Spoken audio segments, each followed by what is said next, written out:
नमस्कार विद्यार्थी मित्रांनो, ऑनलाईन लेक्चरमध्ये सर्व 12वीच्या विद्यार्थ्यांचं स्वागत आहे.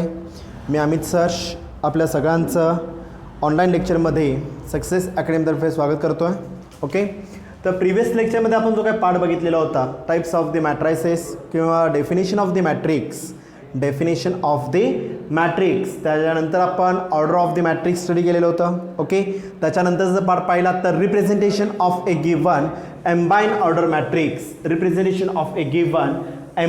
Order matrix. ओके, त्याच्यानंतर आपण reading of the element of the matrices by using by 3x3 matrix. 3x3 order जो काय मॅट्रिक्स दिलेला आहे त्या मॅट्रिक्सचा वापर करून, त्या मॅट्रिक्सचा आधार घेऊन आपण पुढचा टाईप आपण स्टडी केलेला होता, पुढचा पॉईंट आपण स्टडी केलेला होता.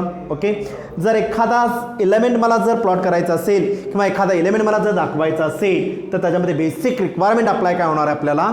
एखादा एलिमेंटचं मला रीडिंग करायचं असेल, for example capital A is equal to matrix of 1 -2 3 -1 0 8 7 8 7 -8 9. हा जो काय मी 3x3 चा जो मॅट्रिक्स घेतलेला आहे, 3 नंबर ऑफ रोज आणि 3 नंबर ऑफ कॉलम्स आहेत पहा. ओके, आता ह्याच्यामध्ये जर मी -2चं रीडिंग जर तुम्हाला विचारलं तर काय सांगू शकतो आपण, कशामधला एलिमेंट आहे हा, मॅट्रिक्स ए मधला एलिमेंट आहे. The element of the matrix A in which, कुठं आहे तो -2चं रीडिंग मला पाहिजे आहे. ओके, तर कुठं आहे तो, फर्स्ट रो. आता फर्स्ट रो जर मी उल्लेख केला तर 3 एलिमेंट्स आहेत पहा. सांगू शकतो का आपण, नाही सांगू शकत. ओके, म्हणजेच त्याच्याबरोबर मला आयथ रो आणि काय लागणार आपल्याला, झेड कॉलम, ह्या दोघांचा वापर करून मी एलिमेंट कुठलाही मॅट्रायसेसमध्ये दिलेला एलिमेंट मी इझिली रीड करू शकतो पहा. ओके, फॉर एक्झाम्पल मी ह्यासाठी तुम्हाला एक उदाहरण दिलेलं होतं. मोबाईल सर्चिंग किंवा गुगलवर सुद्धा तुम्ही जे काही गुगल सर्च इंजिन जे आहे त्याच्यावर सुद्धा तुम्ही रेफर करू शकता. मला एखादं नेचर जर टाईप करायचं असेल किंवा मोबाईलवर एखाद्याचं नाव जर मला टाईप करायचं असेल तर आपण कंप्लीट नाव टाकायच्या ऐवजी आता मला निलेश टाईप करायचं आहे. आता निलेशमध्ये जर टाईप करायचं असेल तर मी एन पहिला टाईप करतो. एन टाईप केल्यानंतर एन ह्या नावाची जे काही लिस्ट असेल, मग ते नावाची सुरुवात असेल किंवा आडनावाची सुरुवात असेल, ह्या सगळ्यांची नावं तुमच्या पुढे हायलाईट होतात पहा. ओके, जसं तुम्ही पुढे जाल नी. ओके, नीनं चालू होणार सगळ्यांची नावं. जसं सेम मला आता पहिल्या लाईनमध्ये 3 एलिमेंट्स आहेत, बरोबर आहे का पहा. ओके, त्याच्यातलं मला मधल्याचं रीडिंग पाहिजे आहे. ह्याचा अर्थ मला झेड कॉलमचं सुद्धा रीडिंग लागणार आहे. म्हणजेच काय झालं इथं, the element of the matrix A, कुठला मॅट्रिक्स आहे ए, इन विच, कुठं आहे, first row and second column, म्हणजे एकच एलिमेंट काय केला जाईल इथं, हायलाइट केला जाईल पहा. ह्या कन्सेप्टलाच काय म्हणतो आपण, reading of the element of the given matrix म्हटलेलं आहे पहा. ओके, ह्या सगळ्याचा वापर करून आपण टाइप्स ऑफ द मॅट्रायसेस चालू केलेलं होतं पहा. टाइप्स ऑफ द मॅट्रायसेस, आणि आय थिंक माझ्या मते एक 3 ते 4 टाइप्स आपण स्टडी केलेले होते. ओके, पहिला मॅट्रिक्सचा टाईप कुठला आहे सांगा पाहू, प्रयत्न करा सांगायचा. कुठला मॅट्रिक्स आहे पहिला, कुठला मॅट्रिक्स आहे, रो मॅट्रिक्स. ज्या मॅट्रायसेसमध्ये फक्त ओनली 1 रो इज प्रेझेंट, ज्या मॅट्रायसेसमध्ये फक्त एकच रो प्रेझेंट असेल त्या मॅट्रिक्सला काय म्हणतो आपण, row matrix. Okay, having the order काय सर इथं 1/n. There is no condition for, कुठल्याही प्रकारची कंडिशन किंवा डेफिनेशन सांगत असताना मी कुठेही कॉलमचा उल्लेख केलेला नव्हता पहा. त्यामुळे कंडिशन काय येणार इथं, मग ऑर्डर काय असणार त्याची इथं 1/n मध्ये अप्लाय होईल. Only 1 row is present. Okay, second type आपण स्टडी केलेला आहे कॉलम मॅट्रिक्स. आता मला सांगा, कॉलम मॅट्रायसेस आपण रेफर करतोय, कॉलम मॅट्रायसेस जसं रो मॅट्रिक्स मी डिफाईन केलेला आहे तसं मी कॉलम मॅट्रायसेस डिफाईन करू शकतो. Only 1 row is present, that is known as row matrix आहे. आता कॉलमला काय अप्लाय होईल, only 1 column is present. Only 1 column is present, there is no condition for, काय अप्लाय होईल, रोची कुठलीही कंडिशन प्रोव्हाइड केलेली नाही आहे पहा. ह्याचा अर्थ कॉलम तुमचा एकच आहे पण रोज तुमचे किती असू शकतील इथं, एम नंबर ऑफ रोज मी इथं अप्लाय करू शकतो. ह्याचा अर्थ order of the column matrix is किती असणार इथं, m/1 मध्ये रेफर केली जाईल पहा. Order of the column matrix is m/1 मध्ये अप्लाय होईल. ओके, तसं मी तिसरा टाईप स्टडी केलेला होता झिरो मॅट्रिक्स ऑर काय सर इथं नल मॅट्रिक्स. त्याला अजून एक नाव मी रेफर केलेलं होतं नल मॅट्रिक्स. नल म्हणायचं नाही त्याला, NULL नल मॅट्रिक्स.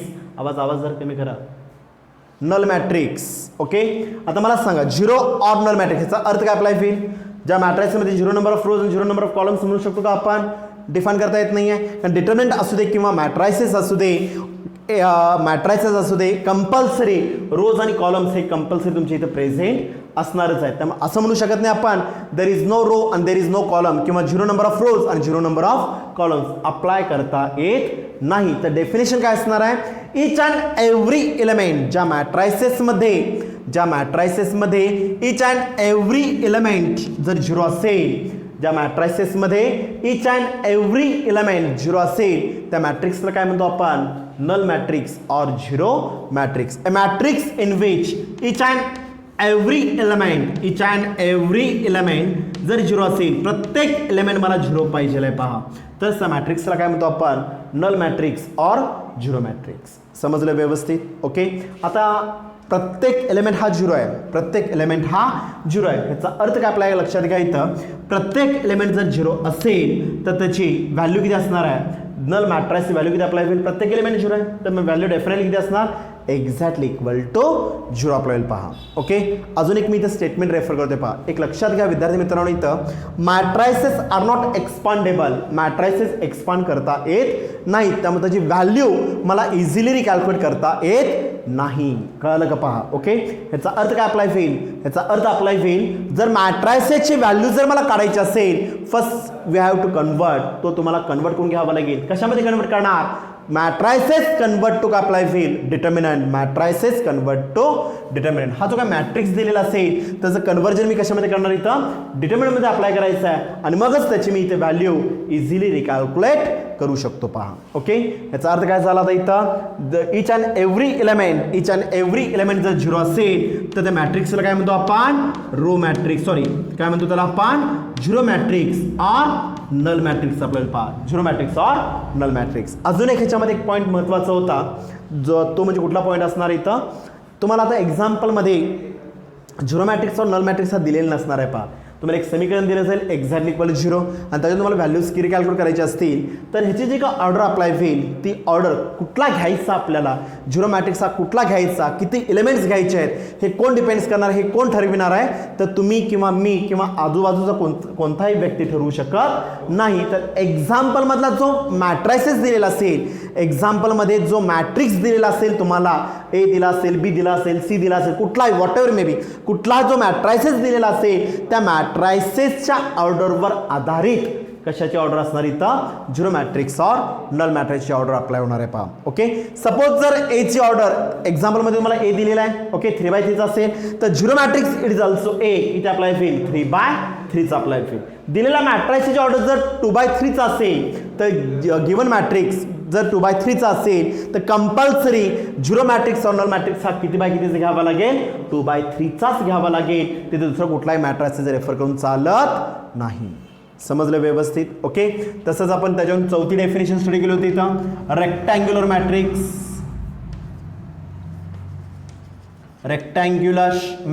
नावातच आहे, काय नावातच रेक्टँग्युलर, कारण डेफिनेशनची सुरुवात सुद्धा काय, द रेक्टँग्युलर अरेंजमेंट ऑफ. एक लक्षात घ्या, आता याच्यात समजण्यासाठी मी एक सिम्पल एक लॉजिक इथं रेफर करतोय पहा. मी काय काढलेलं आहे बोर्डवर, आता इथं रेक्टँगल आहे, एक प्रकार रेक्टँगल मी रेफर केलेला आहे. ओके. त्याचे मी समान तुकडे केले पहा. ओके. त्याचे काय केले मी इथं तुकडे केलेले आहेत, 1 2 3 4 5 6 7 8 9 up to number of term, जे काय नंबर्स अप्लाय होतील तेवढे मी तुकडे केलेले आहेत. ओके. जसं मी उभे तुकडे केले तसे मी आडवे तुकडे केले पहा, 1 2 3. ओके. आता मला सांगा, उभे तुकडे आणि आडवे तुकडे ह्या दोघांची संख्या सेम आहे का? ओके. आता उभे तुकडे जर मी पाहिले तर किती असणार आहेत, 1 2 3 4 5 6 7 8 उभे तुकडे. ओके. उभे तुकडे म्हणजे व्हर्टिकल किती असणार इथं 8 आहेत. ओके.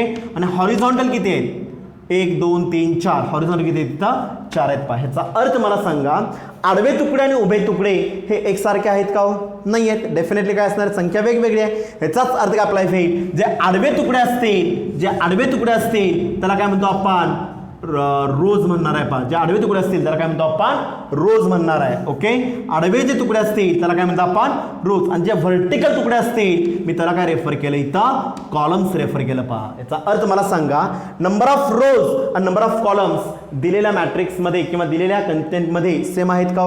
नाही आहेत. ह्याचा अर्थ रेक्टँगलचे डेफिनेशन काय येणार, मग इथे रेक्टँगल मॅट्रिक्स इथं द नंबर ऑफ रोज कशा दर्शवतो आपण, एम ने दर्शवतो पहा आपण डेफिनेशन मध्ये स्टडी केलेले आपण the number of rows is not equal to number of columns is not equal to number of columns कळालं का पहा ओके नंबर ऑफ रोज कशा दर्शवतो आपण small M number of columns कशा दर्शवतो आपण स्मॉल एन ने दर्शवतो पहा आपण बरोबर आहे का पहा ओके याचा अर्थ लक्षात घ्या विद्यार्थी मित्रांनो इथं ज्या मॅट्रायसेस मध्ये number of rows is not equal to number of columns असतील ज्या मॅट्रायसेस मध्ये number of rows is not equal to number of columns असतील तर त्या मॅट्रायसेसला काय म्हणतो आपण रेक्टँग्युलर मॅट्रिक्स त्याला काय म्हणतो आपण रेक्टँग्युलर मॅट्रिक्स म्हणतो पहा आपण ओके म्हणजे number of rows is not equal number of columns पाहिजे ओके फॉर एक्झाम्पल मी एक एक्झाम्पल घेतो पहा capital A is equal to matrix of 1 2 1 1 0 1 किती बाय कितीचा आहे बोला सगळ्यांनी किती बाय कितीचा आहे किती नंबर ऑफ रोज आहेत 2 नंबर ऑफ रोज आहेत किती नंबर ऑफ रोज आहेत 2 नंबर ऑफ रोज आहेत किती नंबर ऑफ कॉलम्स आहेत C1 C2 C3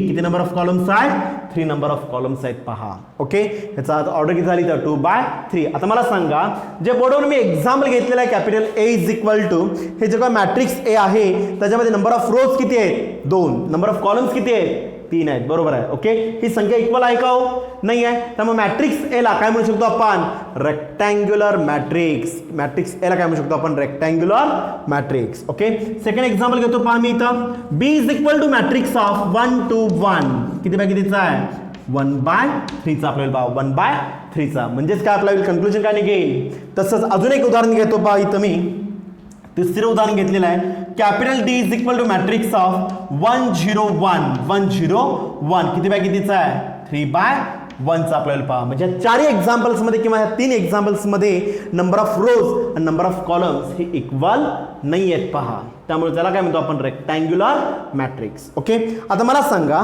दुसरं आणि तिसरं जे मी एक्झाम्पल घेतलेलं आहे दुसरं आणि तिसरं त्याच्यामध्ये जर तुम्ही व्यवस्थित पाहिलात तर ऍक्च्युअल एक्झाम्पल्स कशाचे असणार आहे तो कशाचे एक्झाम्पल दिसतात only one row is present only one row is present only one column is present याचा अर्थ लक्षात घ्या विद्यार्थी मित्रांनो इथं एलिमेंटरी रो आणि एलिमेंटरी दुसऱ्या आणि तिसऱ्या एक्झाम्पलमध्ये जर तुम्ही व्यवस्थित पाहिलं तर काय दिसतं आपल्याला रो मॅट्रिक्स आणि कॉलम मॅट्रिक्स म्हणजे काय असतं रो मॅट्रिक्स आणि कॉलम मॅट्रिक्स आर्थिक आपल्याला होऊ शकतात इथं रेक्टँग्युलर मॅट्रिक्स तुम्ही अप्लाय करू शकता पण एव्हरी काय लागणार every rectangular matrix it is not a काय अप्लाय होईल रो मॅट्रिक्स और कॉलम मॅट्रिक्स स्टेटमेंट मी परत रिपीट करतोय पहा विद्यार्थी मित्रांनो इथं काय केलेलं आहे आपण आता इथं दुसऱ्या आणि तिसऱ्या एक्झाम कन्क्लुजन काय नाही केलं इथं एव्हरी काय असणार इथं एव्हरी रो मॅट्रिक्स और column matrix every row matrix और कॉलम मॅट्रिक्स इज ए काय अप्लाय होईल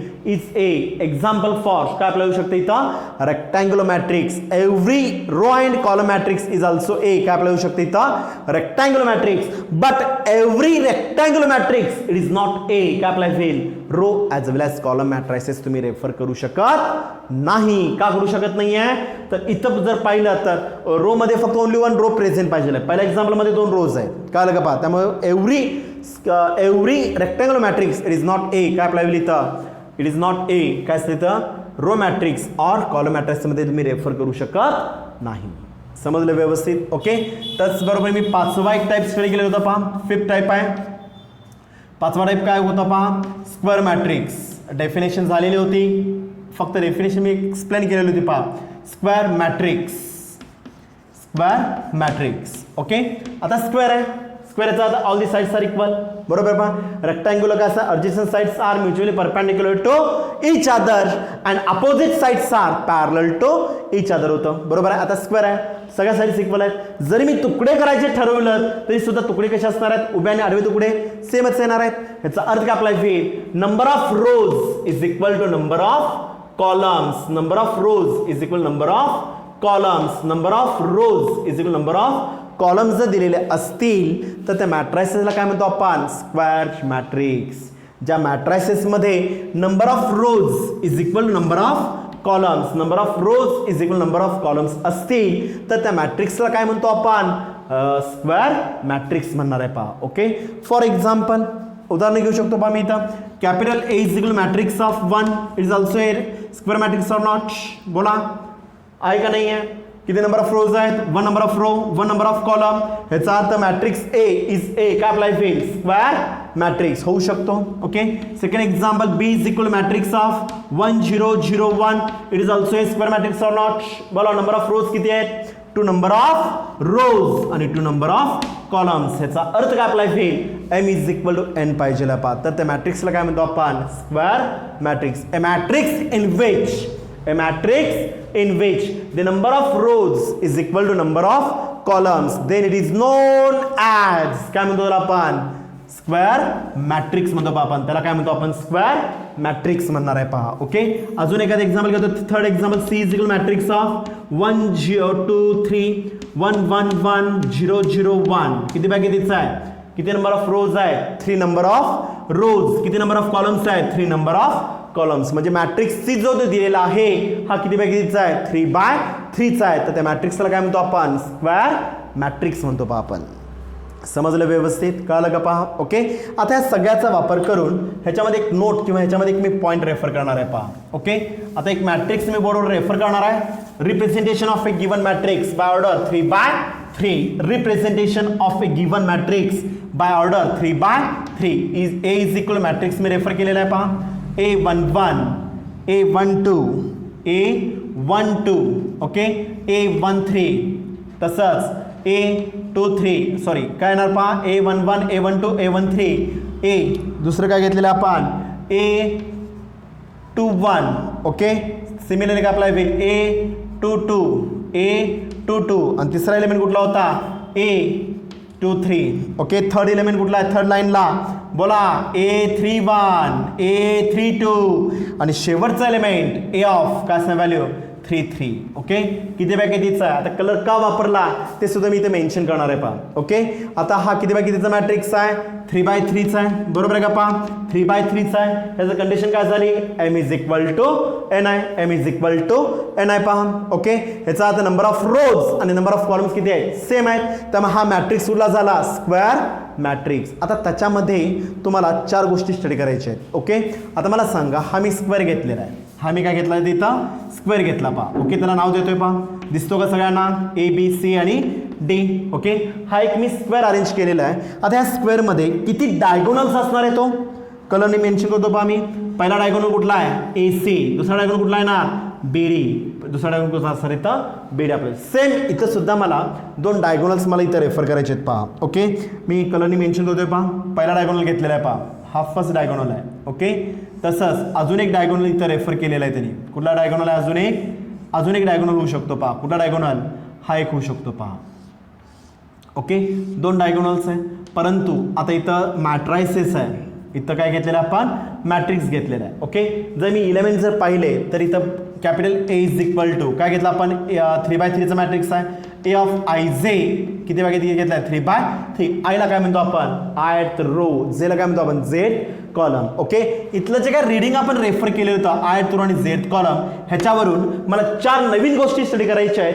diagonal element, non diagonal elements, above the diagonal element आणि below the diagonal element. Okay, लक्ष द्या व्यवस्थित. आता ह्याच्यात मला सांगा 1 1 1 2 1 3 त्यातला 1 हा कशाचा असणार? आयचा अप्लाय होईल. हा 1 कशाचा असणार? जेचा अप्लाय होणार आहे पहा. ओके, 2 2 मध्ये हा पहिला 2 कशाचा आहे? आयचा. दुसरा 2 कशाचा आहे? जेचा. ओके, 1 3 मध्ये हा 1 कशाचा आहे? आयचा. 3 कशाचा आहे? जेचा आहे पहा. ह्याचा अर्थ लक्षात घ्या. प्रत्येक एलिमेंटला 2 गोष्टी महत्वाच्या आहेत, आय आणि जे. समजलं व्यवस्थित? ओके, आता ह्याच्यावरच आधारित आता पॉईंट कसा कव्हर होणार आहे पहा. इथं आता इथं 2 डायगोनल्स मी ते रेफर केले. तोच तिथे मी डायग्राम रेफर होतो A B C as well as D. Okay, diagonal elements कशाला म्हणतो आपण? I is equal to J. I is equal to J. I आणि जेच्या व्हॅल्यूज जर इक्वल असतील, आय आणि जेच्या व्हॅल्यूज जर इक्वल असतील तर त्या एलिमेंटना काय म्हणतो आपण? Diagonal element. त्या एलिमेंटला काय म्हणतो आपण? Diagonal element. क्रॉस चेक करा. 1 1 आय इज इक्वल टू जे. 2 2 आय इज इक्वल टू जे. 3 3 आय इज इक्वल टू जे. हा मी पहिला डायगोनल घेतला. कुठला? BD घेतला. आता AC जरा चेक करा पाहू. 1 3 आय इज इक्वल टू जे आहे का हो? नाही आहे. आयची व्हॅल्यू 1, जेची व्हॅल्यू 3 आहे. I is not equal to J येतं. ओके, A22 इथं मात्र एक एलिमेंट तुमचा होऊ शकतो. कुठला? A ऑफ 2 2 आयची व्हॅल्यू 2, जेची व्हॅल्यू 2 इक्वल आहे. ओके, तसंच तिसरा एलिमेंट A31 आयची व्हॅल्यू 3, जेची व्हॅल्यू 1 आहे, बरोबर आहे का पहा. ओके, याचा अर्थ I is not equal to J. मला काय लागणार आहे, जेवढे एलिमेंट्स डायगोनलवर असतील, जेवढे एलिमेंट्स डायगोनलवर असतील त्या सगळ्यांची कंडिशन सेम यायला पाहिजे. काय लागणार, आय इज इक्वल टू जे. याचा अर्थ हा जो काय एसी हा जो काय डायगोनल अप्लाय होईल हा मला घेता येईल का हो, नाही घेता येणार. फक्त एकच कंडिशन सॅटिस्फाय झालेली आहे, त्यामुळं एकच डायगोनल इथे मी रेफर करू शकतो. म्हणजे एलिमेंट्स काय येणार, a of 1 1, a of 2 2, a of 3 3. कळलं का पहा. ओके, आय इज इक्वल जे कंडिशन सॅटिस्फाईड. ओके, त्याला काय म्हणतो आपण, डायगोनल एलिमेंट म्हणतो पहा आपण त्याला. काय म्हणतो आपण, डायगोनल एलिमेंट म्हणतो पहा आपण. Okay, i is equal to जे condition is satisfied. I is equal to जे condition is satisfied, then it is known as काय म्हणतो आपण, डायगोनल एलिमेंट्स म्हणणार आहे पहा. त्याला काय म्हणतो आपण, डायगोनल एलिमेंट्स. ओके, समजलं व्यवस्थित, कळलं का पहा. ओके, म्हणजे कुठले एलिमेंट्स येणार सांगा पाहू, a of 1 1, a of 2 2, a of 3 3. समजलं व्यवस्थित. आता मला सांगा, आता डायगोनलच्या वरचा पार्ट म्हणजे काय झाला, अबाव द डायगोनल. डायगोनलच्या खालचा पार्ट म्हणजे काय झाला, बिलो द डायगोनल, बरोबर आहे का पहा. आता मला सांगा, डायगोनलच्या वरचा असं काय मॅथमॅटिक्स म्हणू शकतो का, डायगोनलच्या वर जे काय दिसतं त्याला अबाव द डायगोनल, डायगोनलच्या खाली काय दिसतं त्याला बिलो द डायगोनल म्हणू शकतो का आपण. आणि मॅथमॅटिक्समध्ये प्रत्येक कंडिशनला काय लागणार आपल्याला इथं मॅथमॅटिकली प्रूफ करावं लागेल, बरोबर आहे का पहा. ओके, इथं आता मला 3 एलिमेंट्स दिसतात पहा. किती एलिमेंट्स दिसतात आपल्याला इथं, 3 एलिमेंट्स आहेत. कुठले कुठले आहेत, कुठले एलिमेंट्स आहेत बोला, ए ऑफ 1 2. ओके, आता मी आय आणि इथं जे रेफर करतोय पहा. ओके, ए ऑफ 1 2, आयची व्हॅल्यू 1, जेची value 2, a of 1 3 1 3, a of 2 3 2 3. आता मला सांगा, आय आणि जे मध्ये कंडिशन काय होते इथं, अबाव द डायगोनल म्हणजे डायगोनलच्या वरचा जो काय पार्ट अप्लाय होईल तिथं प्रत्येक ठिकाणी आयची व्हॅल्यू जेच्या व्हॅल्यूपेक्षा कशी आहे, कमी आहे. प्रत्येक व्हॅल्यू आयच्या जेच्या व्हॅल्यूपेक्षा कमी आहे. म्हणजे I is less than J, I is less than J, I is less than J condition is satisfied, then it is known as काय म्हणतो आपण, above the diagonal element, above the diagonal element, above the diagonal element म्हणणार पहा. Okay, आता तुम्ही सांगा, डायगोनलच्या खाली मला परत 3 एलिमेंट्स दिसतात, डायगोनलच्या खाली परत मला 3 एलिमेंट्स दिसतात पहा. ओके, कुठले 3 एलिमेंट्स आहेत, परत इथे मी रिलेशन अप्लाय करतोय आय आणि जे. पहिला एलिमेंट कुठला आहे, 2 1. ओके, आयची व्हॅल्यू 2, जेची व्हॅल्यू 1. दुसरा एलिमेंट 3 1, आयची व्हॅल्यू 3, जेची व्हॅल्यू 1. तिसरा एलिमेंट 3 2, आयची व्हॅल्यू 3, जेची व्हॅल्यू 2. बोला, आय आणि जे मध्ये रिलेशन काय दिसतं आपल्याला, आय आणि जे मध्ये रिलेशन प्रत्येक ठिकाणी ह्या तिन्ही एलिमेंट्स मध्ये आयची व्हॅल्यू जेच्या व्हॅल्यूपेक्षा जास्त आहे पहा. आयची व्हॅल्यू जेच्या व्हॅल्यूपेक्षा जास्त आहे, त्यामुळे त्याला काय म्हणतो आपण, below the diagonal element, below the diagonal element. कळलं का पहा. Okay, below the diagonal element म्हणणार आहे पहा. ओके, म्हणजे मी आता 3 डेफिनेशन स्टडी केल्या पहा. कुठल्या डेफिनेशन आणि पहिली definition, I is equal to जे कंडिशन इज सॅटिस्फाईड. आय आणि जेच्या व्हॅल्यू जर इक्वल असतील तर त्या एलिमेंटला काय म्हणतो आपण, diagonal elements. A1 1, A2 2, A3 3 white चॉकनी दाखवलेलं आहे पहा. ओके, ग्रीन चॉकनी जर वरचा पार्ट जर पाहिला तर काय दिसतं आपल्याला, आय इज लेस दॅन जे. 3 कंडिशन्स, आय आणि जे मध्ये काय दिसतं आपल्याला, 1 2 1 3 2 3. प्रत्येक तिन्ही एलिमेंट्स मध्ये आयची व्हॅल्यू जेच्या व्हॅल्यूपेक्षा कमी आहे. म्हणजेच काय झालं, I is less than J condition is satisfied, then it is known as काय म्हणतो आपण, अबाव द डायगोनल एलिमेंट. त्याला काय म्हणतो आपण, above the diagonal element. Okay, similarly आता डायगोनलच्या खालचा पार्ट परत 3 एलिमेंट्स आहेत, 2 1 3 1 3 2. ओके, आता या तिघांमध्ये काय दिसतं कंडिशन, 2 1 3 1 3 2. प्रत्येक ठिकाणी या 3 एलिमेंट्स मध्ये आय आणि जे मध्ये रिलेशन काय दिसतं, आयची व्हॅल्यू जेच्या व्हॅल्यूपेक्षा प्रत्येक ठिकाणी मोठी आहे. म्हणजे काय झालं, I is greater than J condition is satisfied, then it is known as below the diagonal element, below the diagonal element. Okay, आता मला सांगा, ह्या दोघांचा जर मी वापर केला, ह्या दोघांचा येलो पार्टने दाखवलेला आहे पहा. ओके, ह्या ठिकाणी आय आणि जेचं रिलेशन काय दिसतं आपल्याला, ह्या दोन्ही टर्म्समध्ये इथं काय दिसतं आपल्याला, आय इज इक्वल जे. वरचा पार्ट आणि खालचा पार्ट ह्याच्यामध्ये काय दिसतं आपल्याला, आय आणि जेच्या व्हॅल्यूज कशा आहेत, एकमेकांबरोबर एक समान नाही आहेत पहा, एक समान नाही आहेत. म्हणजेच काय झालं, I is not equal to J, I is not equal जे कंडिशन इज सॅटिस्फाईड. हे दोन्ही पार्ट्स त्याला काय म्हणतो आपण, त्याला काय म्हणतो आपण नॉन डायगोनल एलिमेंट.